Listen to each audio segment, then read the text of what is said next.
नमस्कार, मैं मनीष स्वागत करता हूं आपको अपने इस यूट्यूब चैनल पे। दोस्तों, रेलवे एग्ज़ाम में मोस्ट अवेटिंग जो आपके एग्ज़ाम डेट की है वो है आपके एएलपी की। और एएलपी के संदर्भ में एक नोटिस वायरल हो रही है, उसका रेफरेंस लेके हम आज बात करने वाले हैं कि एग्ज़ाम का डेट कब तक हो सकता है।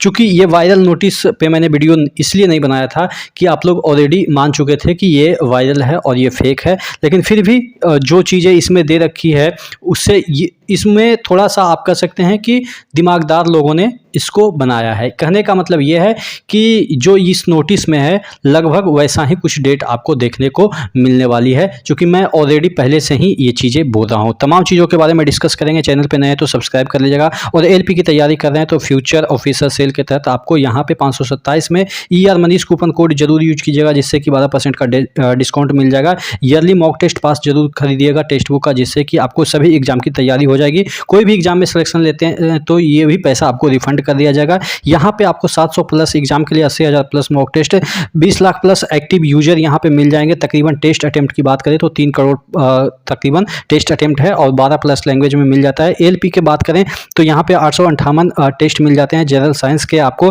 341, मैथमेटिक्स के 547 टोटल टेस्ट मिल जाते हैं। तो अनलिमिटेड टेस्ट, अनलिमिटेड आप बात लगा सकते हैं और 1 साल तक कोई भी एग्जाम की आप लगा सकते हैं। तो नीचे डिस्क्रिप्शन बॉक्स में लिंक दिया हुआ है, वहाँ से जल्दी जाके इस ऑफर को ग्रैब कर लीजिए। तो मैं बात कर रहा था एएलपी का जो एग्ज़ाम है उसका डेट। चलिए इस नोटिस को पहले देख लेते हैं कि जो बनाने वाले ने भी क्या खूबसूरती से इस नोटिस को बनाया होगा। देखिएगा यहाँ पे इन्होंने लिखा है कि आरआरबी का जो CBT 1 है एएलपी का एग्ज़ाम जो है वो टेंटेटिवली जो है वो हेल्ड होगा आपके नवंबर से दिसंबर में। देखिए मैं आपको फाइनली चीज़ें बता देता हूँ कि अब जब भी नोटिस आएगा वो टेंटेटिव डेट नहीं होगा, वो फाइनल डेट होगा। टेंटेटिव डेट का मतलब ये होता है कि जो आपका ऊपर नीचे हो सकता है, घसक सकता है। पहले तो नहीं होता है जनरली, बाद में ही। यानी कि अगर टेंटेटिव दे दिया कि नवंबर में, तो टेंटेटिव का मतलब ये हो गया कि मोस्ट प्रोबेबली उसको घसकाया भी जा सकता है, दिसंबर में भी किया जा सकता है, जनवरी में भी किया जा सकता है।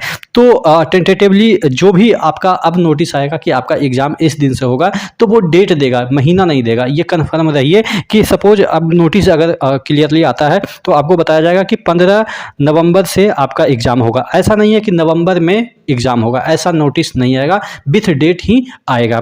तो यहाँ पे जो नवंबर और दिसंबर की बात की जा रही है, मैं अक्सर ये बात को दोहरा रहा हूँ कि आपका एग्ज़ाम जो है वो कम से कम 20 दिन पहले एक नोटिस आता है और आज आपका 16 तारीख हो गया। 16 से अगर हम बात करें तो कितना 6 तारीख तो चल ही जाता है सितंबर, यानी कि 20 दिन का अगर गैप लेते हैं तो 6 सितंबर, यानी कि 7 सितंबर से आपका एग्ज़ाम शुरू होना है अगर आज नोटिस आती है तो। और आज तक आपको अभी तक नोटिस नहीं देखने को मिली, तो यानी कि सितंबर तो आप भूल के जाइए कि आपका एग्ज़ाम होगा। मैं ऐसा इसलिए बोल रहा हूँ चूँकि सितंबर में बहुत सारे एग्ज़ाम भी हैं, तो उसको शेड्यूल करना बीच में थोड़ा सा मुश्किल होगा। हालांकि ऐसा नहीं है कि बीच में शेड्यूल नहीं किया जा सकता, लेकिन टाइम ड्यूरेशन जो गैप होगा, यानी कि आपका एग्ज़ाम अगर रेलवे का एएलपी का स्टार्ट होगा तो अगर बीच में कोई और भी एसएससी का एग्ज़ाम हो या स्टेट गवर्नमेंट का कोई एग्ज़ाम हो, तो क्या होता है ना कि अगर उस दरमियान आपको जो एग्ज़ाम है वो लंबा खींच जाएगा, 1.5 से 2 महीने खींच जाएगा। तो अगर आपका सितंबर के लास्ट में भी अगर किसी भी तरीके से एग्ज़ाम होता है तो आपका नवंबर तक तो खींच ही जाएगा।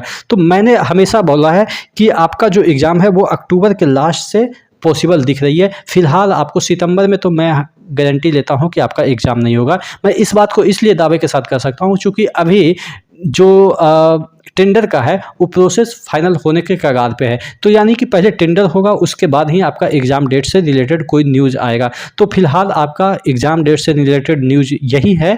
मान के चलिए कि आपका अक्टूबर के लास्ट या नवंबर में देखने को मिल सकता है। और ये जो नोटिस है वही एक्सपेक्टेशन के आधार पे बनाई गई है। लेकिन अच्छी बात है कि कम से कम लोग अब वीडियो के माध्यम से नहीं, किसी PDF के माध्यम से चीज़ों को फैला रहे हैं। चलिए आप क्या सोचते हैं नीचे कमेंट बॉक्स में कमेंट करके ज़रूर बताइएगा। नेक्स्ट वीडियो में मिलते हैं, तब तक के लिए जय हिंद।